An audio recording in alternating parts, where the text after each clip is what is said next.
Pagbalik tanaw, malinaw na pinagtripan ni Mina si Kafka dahil sa pangako niya na sasamahan siya nito kapag siya'y natatakot. Nahihiya si Kafka at humiling na huwag ibahagi ang kanyang sinabi. Sa kabila nito, nagpapasalamat si Mina at pinatitiyak sa kanya na hanggat magkasama sila, walang dapat ikatakot. Sa kasalukuyan, nagtipon na si Mina ng kanyang koponan at sila ay nagbabala na harapin ang kaiju sa ospital. May nag-aalarming na tunog sa buong lungsod na nagpapayo sa lahat na humanap ng kanlungan sa ospital. Magulo ang nangyari dahil sa takot ng matanda kay Kafka. Naniniwala si Ichikawa na maiaayos nila ang sitwasyon kung tanging ngumiti lang si Kafka. Ngunit ang ngiti niya ay lalo lamang nagpapatakot sa matanda. Sinubukan ni Zephyr na tumulong ngunit sa hindi sinasadyang pagkakataon, nagdulot ito ng pinsala sa kanyang lakas. Nang maunawaan nilang banta ang kaiju, nagpasya silang umurong na may tiwala na haharapin ito ng Defense Force. Sinubukan ni Kakat na tumakas sa pamamagitan ng bintana ngunit isa na namang sinugod ang kanyang sarili nang mahipaw niya ang ilaw na nagdulot ng pagkasira ng buong pader. Nagtataka siya kung ano ang nangyayari sa kanyang katawan ngunit walang oras upang isipin ito habang nagsisimula ng magpanik ang mga tao sa paligid. Ang dalawang lalaki ay tumalon sa bintana ngunit si Kafka ay napadpad sa mas malayo kaysa inaasahan niya. Sinubukan ni Ian na unawain ang sitwasyon, nagtatanong kung tunay bang si Kafka ang kanyang sarili. Ngunit hindi tiyak si Kafka habang ang kanyang katawan ay umaapaw sa kanyang kontrol. Nag-iisip si Ikika kung ang pagbabago na ito ay isang natatanging abilidad ni Kaka ngunit walang kaalaman si Kaka. Bigla, isang parasito ang umusbong mula sa bibig ni Kaka at kinain ang isang ibon. Sa kabutihang palad, bumalik si Kaka sa dati lamang upang ipakita na may problemang bumabalot. Iniisip ni Ikika kung ano ang nakakatakot na pangyayari ang susunod na mangyayari ngunit simpleng sinabi lamang ni Kafka na kailangan niyang mag-CR. Pinapayuhan siya ni Ichiko na pigilin ito ngunit hindi magawa ni Kaka at nahihiya sa kanyang sarili dahil hindi niya kontrolado ang kanyang sarili bilang isang adulto. Binanggit ni Ichiko na tila wala siyang tamang bahagi ng katawan para mag-ihi, iniwan siyang nagtataka kung saan ito lalabas. Sa kabila ng kanyang kahihiyan, nagtapos si Kafka sa pag-ihi mula sa kanyang dibdib na nagdulot ng gulat sa kanilang lahat. Bagaman nadarama niyang nahihiya, pinatitiyak siya ni Ikika na mayroong mas mahalagang bagay na dapat nilang pagtuunan ng pansin. Nagtatanong si Kaka kung maaari pa siyang sumapi sa Defense Force sa kanyang kasalukuyang kalagayan ngunit ipinunto ni Ikika na siya ang uri ng tao na kinokontrol ng Defense Force. Malamang hindi sila tatanggapin at mas pipiliin na alisin siya. Lumalim ang pagiging seryoso ni Kafka habang naunawaan niya ang bigat ng sitwasyon. Sa kasamaang palad, hindi tamang oras para sa kanya dahil kakapagpas siya lamang niya na habulin si Mina. Sila ay papasok sa isang lugar na ipinagbabawal kung saan walang tao. Nararamdaman ni Kaka na may dumarating na bagay. Ito ay hindi mula sa Defense Force, tila nanggagaling ito sa ilalim ng lupa. Bigla, may pagsabog sa ibang bahagi ng lungsod at natanggap ng Defense Force ang ulat na may isa pang kaiju na lumitaw. Alam ni Kafka na ito ay parehong uri ng kaiju na sumalakay sa kanila noon. Tinitingnan ni Ikika na sila ay nagudyok ng alarma dahil kay Kafka kaya umaasa siya na walang masasaktan sa Defense Force na abala sa bagong kaiju. Ito ang perpektong pagkakataon para magtago sina Kafka at Mina habang sa ibang lugar ng lungsod, may isang batang babae ang umiiyak habang nahuhuli ang kanyang ina at natagpuan sila ng kaiju. Nakikiusap ang ina sa kanyang anak na tumakas ngunit huli na sapagkat ang kaiju ay malapit na siyang lumunin. Ngunit bigla, si Kaka ay lumitaw at nagbigay ng napakalakas na suntok sa kaiju. Napatanga si Kaka sa kanyang sariling lakas at nagmadaling tingnan ang takot na bata. Pinapaalala niya sa kanyang sarili na ngumiti ngunit sa kasamaang palad, lalo lamang itong nagpapalakas ng takot ng bata. Iniligtas ni Kaka ang ina na hindi malay at pinatitiyak ni Ikika na siya ay magiging maayos. Sa pagbabalik ng kaiju, pinapayuhan ni Kaka na umalis sa lugar. Naisip ni Ikika kung ano ang plano ni Kaka at tinanong ito.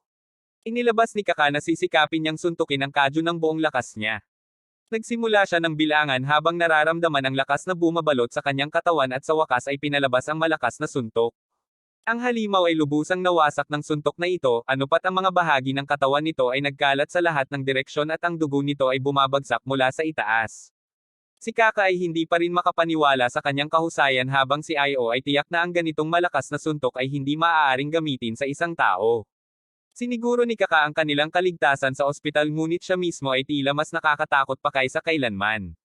Iniabiso niya ang batang babae na darating ang Defense Force ng mabilis kaya kailangan niyang umalis. Gayunpaman, huminto ang batang babae at ipinahayag ang kanyang pasasalamat. Ang aktong ito ng pasasalamat ay nagpapaalala kay CFA ng kung paanong pinasalamatan siya ni Maa at ini-imagine niya ang isang hinaharap kung saan siya'y lumalaban kasama siya. Si Ikika ay nagnanasa na sila ay tumakas bago sila madiskubre ngunit sinabi ni Kafka na hindi siya susuko. Si CFA ay muli na namang nagpapakita ng kanyang tao na at nagdeklara na kailangan niyang pumunta at suportahan si Mina. Nang maabot ng Defense Force nagugulat sila sa nasira na kaiju.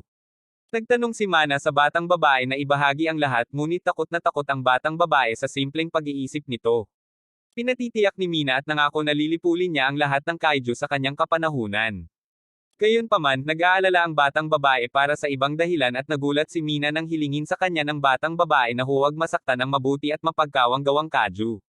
Tinawin ng batang babae na ito ang siyang nagligtas sa kanyang ina ngunit nahihirapan si Mina na unawain ang mga salita ng batang babae. 3 buwan mamaya, lumabas ang isang balita na nagpapahayag na ang Defense Force ay nagtalaga ng isang codename sa misteryosong kaiju. May isketsa sila nito batay sa mga saksi at itinuring itong kaiju bilang numero 8. Nagmumungkahi ang mga katrabaho ng kumpanya ni Kaka na malamang napatay na ang kaiju habang si Shaka ay dumating sa trabaho. Ang mga saloobin tungkol sa Kaka na unang kaiju na nagtagumpay na ilusutan ng Defense Force ay dumalaw sa kanyang isipan. Gayunpaman, nangangahulugan din ito na bawat opisyal ng Defense Force sa bansa ay kasalukuyang naghahanap para sa kanya. Bigla, linawin ng kanilang boss na si CFA at Ichikawa ay mayroong natanggap na bagay sa koryo. Pinag-uusapan ng natitirang grupo kung paano si CFA ay dadaan sa isang taunang pagsusuri at lagi nilang kailangang buhayin ang kanyang kasiyahan pagkatapos na makatanggap ng mga resulta. Si Hyoa naman ay nagbubukas ng kanyang sariling sulat at tinanggap ang pagbati mula sa iba dahil matagumpay niyang nalampasan ang unang yugto ng pagsusuri ng Defense Force. Habang papunta siya upang ibigay ang sulat ni Kaka, hindi mapigilan ni Ichika ang kanyang sarili at sinuri ang mga resulta ni Kaka. Sa pagkakita sa positibong balita, siya'y nagmamadali sa kasiyahan. Alam ng iba na ito ay nangangahulugan ng matagal na inaasam na tagumpay para kay Kaka. Sa wakas, matapos ang pagpupunyagi ng matagal na panahon, si Kafka ay nakakakuha ng pagkakataong nararapat sa kanya. Si Ichiko ay may kasayahan na ibahagi ang balita kay Kafka na pumasa siya sa unang yugto ng pagsusuri ngunit agad na nagbago ang kanyang mood patungo sa frustration nang mag-transform si Kaka sa kanyang kaiju form. Si Kaka ay bumalik sa dati nang hindi namamalayan ang pagbabago ngunit bahagyang nag-transform. Pinapaalala sa kanya ni Ikika na siya ay nasa balita at kailangan niyang maging mas maingat. Bumalik sila sa ospital at nagdesisyon na magpanggap tungkol sa buong pangyayari. Umaasa si Ikika na masaya si Kafka sa pagpasa ngunit inamin ni Kafka na may kahirapan siyang kinakaharap sa pangalawang yugto. Nagtatanong si Aiko kung balak ni CFE na sumali sa mga susunod na pagsusuri sa kanyang kakaibang katawan, siniguro siya ni CFE na walang sino man ang makakaalam ngunit hindi pa rin niya maayos na nagagawa ang kanyang transformation. Binanggit ni Aika na ang unang yugto ay isang simpleng pagsusulit at ilang papel lamang ngunit may mga opisyal saan man sa pangalawang yugto na nagdudulot ng tunay na panganib habang sila'y nagiging mas mahigpit sa kanilang pagbabantay agad na aalisin ang CFA kung masusumpungan nilang siya ay isang kaiju. Gayunpaman, mariing ipinapahayag ni CFE na kukuha siya ng pagsusuri anuman ang mangyari. Matagal na siyang nagtatrabaho ng walang humpay sa nakaraang 3 buwan at ito ang kanyang huling pagkakataon dahil siya ay may edad na 32 taon na. Sinasabi ni Aiko na pareho silang determinado at ipinapangako niya na hindi siya atras anuman ang mangyari kay Kafka.